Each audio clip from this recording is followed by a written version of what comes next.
Tu pensais que le Coran devait t'impressionner par ses preuves, mais Allah a révélé un livre qui te fait frissonner avant même de comprendre. Un livre qui parle à ta peau avant ta tête, à ton cœur avant tes arguments. Quand tu l'entends, ce n'est pas la logique qui se réveille, mais la créature en toi, celle qui tremble, puis s'incline, puis pleure. Allah, le Tout-Puissant, dit dans le Coran: الله نزل أحسن الحديث كتابا متشابها مثاني تقشعر منه جلود الذين يخشون ربهم ثم تلين جلودهم وقلوبهم إلى ذكر الله.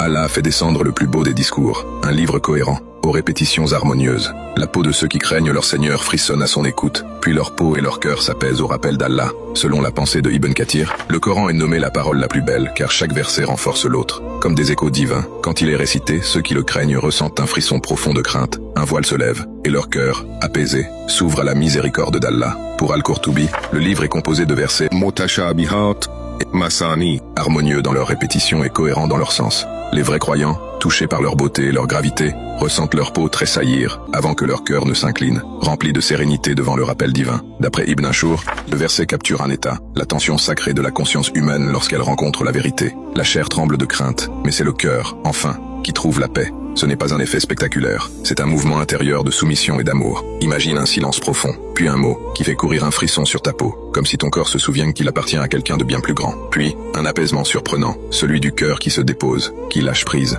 et accepte son état de créature aimée. Ce verset, c'est le mariage du vertige et de la paix, le frisson qui dit « je me redresse » et le murmure intérieur « je me repose ». Ce verset dévoile ce que beaucoup n'osent plus ressentir, la peur sacrée, l'étonnement, la terreur aimante du divin. Il t'oblige à poser la question: est-ce que ma foi me fait encore trembler, ou n'est-elle qu'un mot vide et sans chair? Ce livre n'est pas un manuel, c'est une rencontre qui doit traverser ton corps, secouer ton âme, et installer en toi le souffle tranquille de la présence divine. Si tu es encore ébranlé par ces mots, c'est que ton cœur respire encore. Qu'Allah fasse de toi un exemple de fidélité au Coran et à la Sunna. Tape Amin en commentaire.